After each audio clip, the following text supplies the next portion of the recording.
Parker's Kitchen. Sending a world of good wishes to our invaluable team members. Thank you for making Parker's the best place to work and shop. Live from Augusta, you're watching News 12 at 6 o'clock. Good evening and thanks for joining us. I'm Wrdw. And I'm Zaina Halliburton. We're starting things off by checking in with your First Alert Chief Meteorologist Riley Hale with what's shaped up to be a nice evening. Absolutely. Beautiful day out there, guys. I don't think we could have asked for a better way to end off the work week. It was actually seasonal after a very cold start to the year, but it's going to be short-lived. We do have rain that's going to start early tomorrow morning. That's going to be the first thing we check off for the list this weekend. The second thing is that it is going to be pretty windy Sunday. Some gusts up to maybe 30, 35, 40 miles an hour time Sunday afternoon. And then that's all going to be driven by a cold front that will finally push through by Sunday, bring us some extremely cold air next week. And right now we have issued a first alert Tuesday and Wednesday next week for that threat of winter weather. Here's a look at our current radar network where we are tracking our next wave of shower activity pushing in from the west. That is going to be showing up by early tomorrow morning and is going to stay liquid rainfall. Our temperatures should stay above freezing for the rest of tonight. 49 degrees right now at Bushfield. That's the cold spot. Most locations are in the low to mid 50s and we'll continue to see these temperatures only drop to the 40s as we head into tonight. Here's your rain chances early Saturday lasting up until lunchtime. Once we get into the afternoon, it's not going to be sunny, but it will be dry. We'll hang on to cloud cover and those high temps should reach the mid 50s. Then into Sunday, that's where we're starting to worry about the wind, especially into the afternoon. Gusts over 30 miles an hour for a good portion of that afternoon time frame. So lake wind advisory likely. I would stay off the lake and any small crafts, and also make sure you're giving those high profile vehicles plenty of room, and also watch out for any lingering limbs that haven't come down from Helene. Once we get into next week, this is when the frigid air does show up. Mid 20s Monday, but low temps, actual temps close to 20 Tuesday and Wednesday, and now we are anticipating some precipitation on top of that very cold air. We have issued the first alert Tuesday, Wednesday for the dangerous cold and also winter weather threat. We're going to have more on that winter weather for you coming up in the full forecast. And with the potential for winter weather next week, many of our school districts are monitoring the weather in case they need to cancel classes. Monday is Dr. Martin Luther King Jr. Day, a federal holiday, so students will return on Tuesday. But just in case Tuesday classes are canceled, many districts have gone ahead and supplied students with laptops or classwork just in case. Nobody has made the call to cancel yet, and we'll be sure to keep you updated if anything changes with that. Authorities stormed to ARC earlier today after a threat is called in. This led to a hard lockdown as the Richmond County Sheriff's Office worked to clear the school. Your Sydney Hood joins us live now with the latest. Sydney, this all went down with less than an hour until students were dismissed for the day. It was prime pickup time out here. The spot where I'm standing at right now, this is Baker Avenue and Bransford Avenue.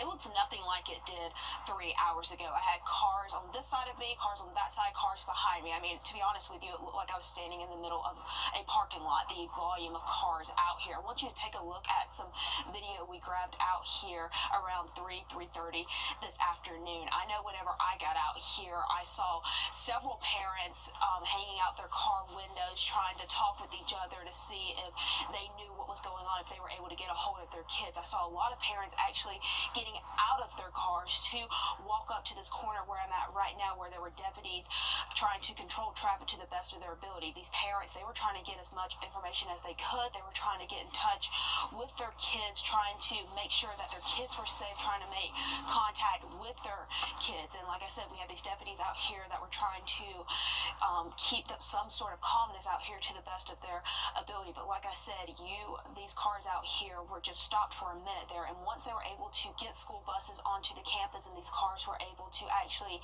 go onto ARC's campus and pick up their kids, a lot of parents were relieved whenever the deputies gave them the all clear to do that. I saw many of them speed walking and running to their cars to get a hold of their students. And I actually spoke with a couple of students as they were walking off campus, walking to where I'm at right now, and I was trying to talk with them about what the inside was like and what they were experiencing there. And they said that there were deputies that were going classroom by classroom, hallway by hallway, just searching, trying to make sure everything was all clear there. And once they gave the all clear in each classroom, that's how they were dismissing students. So it was kind of classroom by classroom, hallway by hallway dismissal there. But Sheriff's Office says that once they realized there was nothing active here on campus, that they were able to dismiss those kids. And most important thing here is that no one was hurt on campus. I know there are a lot of parents that are relieved to have their students at home tonight and know that they are safe under their roof.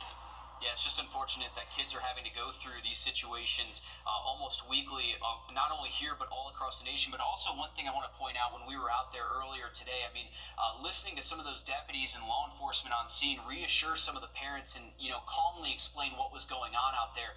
It was great to see, and it really kept everyone calm there on the scene. So good work by a lot of the deputies on scene there at ARC earlier today. And that's good that they were there because, again, always a frightening situation when parents can't get to their child quickly. Yes. So, again, all clear. Things are good and flowing right there at ARC.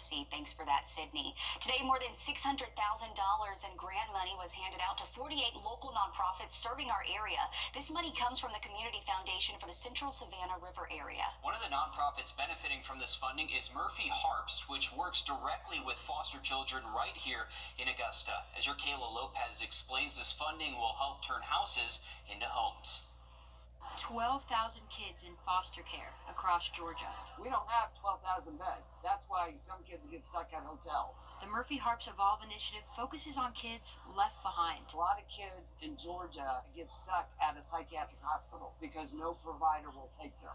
Working to pull them out of hotels and hospitals. And putting them in a foster home in a community where they can get engaged, get some support services, and begin to be like a regular kid. Murphy Harps has 4 homes in Augusta, each housing 4 kids. But with the help of the Community Foundation, they're able to add 3 more. We're going to move in one within the next 30 days on Crawford Avenue, and the other 2 we should be in by the end of April. They're over on Sibley Road. Each home is like a family. We have a kid who is autistic, and now he's got a brother that goes to Laney High School, but that's his brother.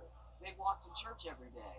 But this kid has come in, and that is his home. Simpson says understanding the need is the first step. So I had to ask the state, do you want more homes or not?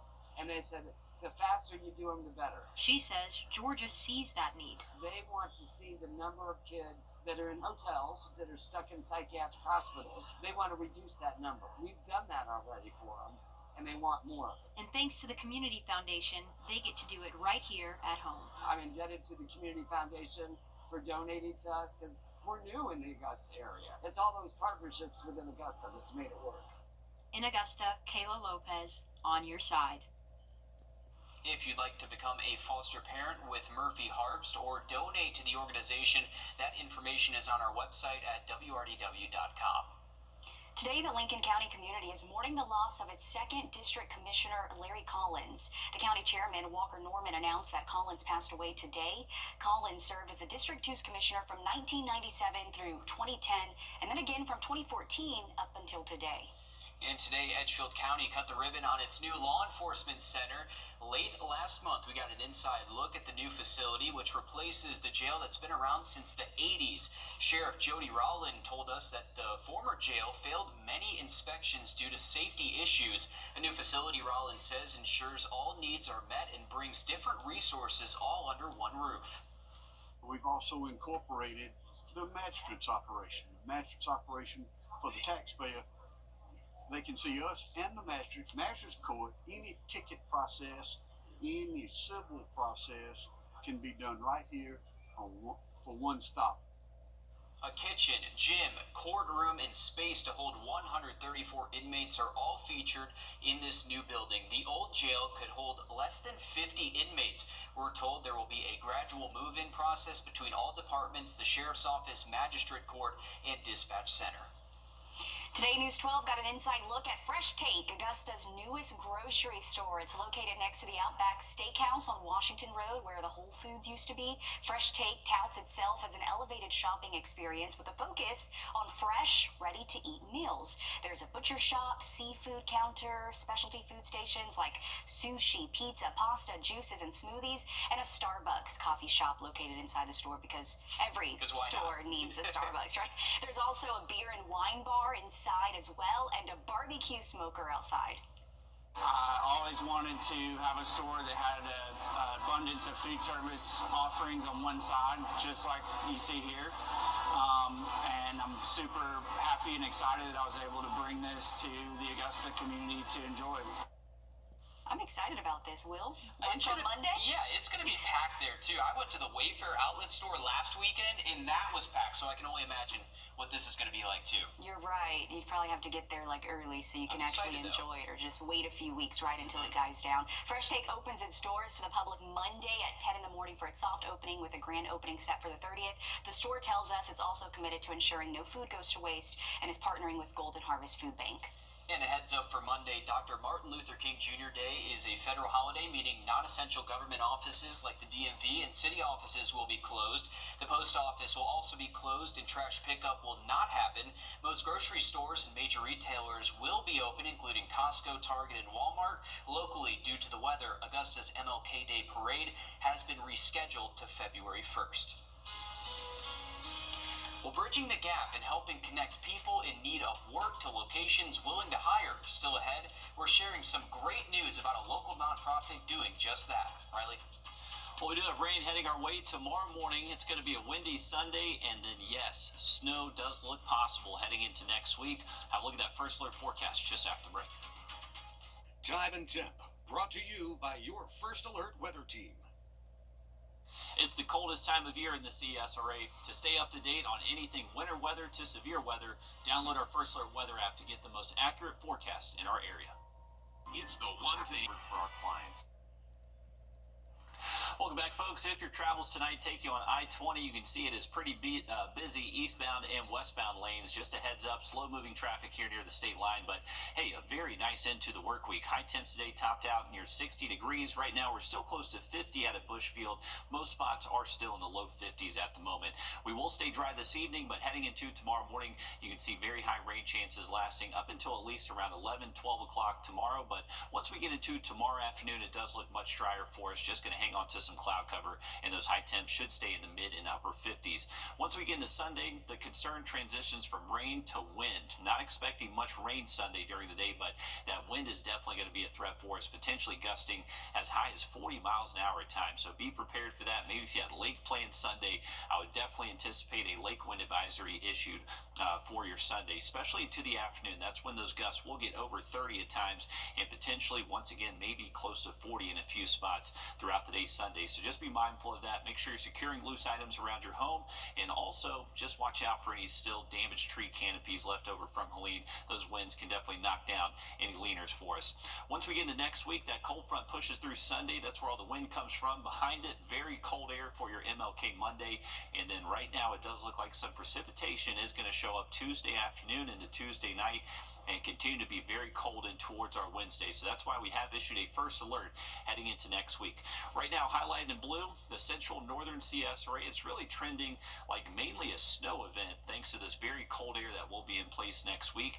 Further south, though, there's still the potential for a mix, maybe some freezing rain, sleet accumulation in some of the southern CSRA. This can change depending on the eventual track of that low pressure system, but right now it looks like the southern CSRA has the highest chance of seeing some freezing rain totals, potentially up to and over a quarter of an inch. So that is a concern for us. All right, let's jump ahead to it. So this will be all thanks to a low pressure system forming in the Gulf of Mexico. Right now, the precipitation from it should be showing up for us here locally later into the day Tuesday. Remember, this is still several days out, so timing can be adjusted. But right now, timing late into our Tuesday throughout Tuesday night, our temperatures will be below freezing. So anything that's falling is likely sticking to those surfaces, and temps will continue to fall to most likely the 20s. To potentially getting close to the teens by Wednesday morning. By the time we get to sunrise Wednesday, most of the precipitation is out of here, but temperatures will stay very cold, maybe struggle to make it above freezing into the afternoon. So that's going to be the concern. Anything that does fall likely will stay frozen, and definitely will refreeze heading into our Wednesday night and early Thursday morning. Right now, looking at two different global models for the potential of snow.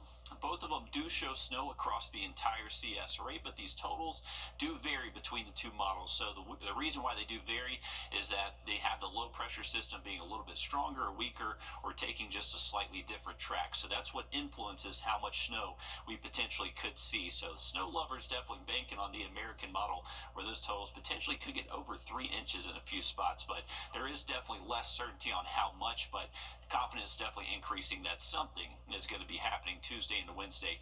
And this is the concern for the Southern CSRA. That's where the potential will be for a wintry mix, including the potential for sleet and freezing rain, maybe up to and over a quarter of an inch. So that's definitely enough to cause power outages across those counties. Here's a look at your 7-day forecast. Remember, rain tomorrow morning, windy Sunday, first alert in effect next week, dangerous cold in that winter weather heading our way. Thanks, Riley, for staying on top of that for us. A nonprofit organization centered around providing support to people who've been affected by the criminal justice system, Reinforce held a ribbon cutting today for a new office and training facility located downtown on Ellis Street. They're finding solutions and how they can help these individuals get a job.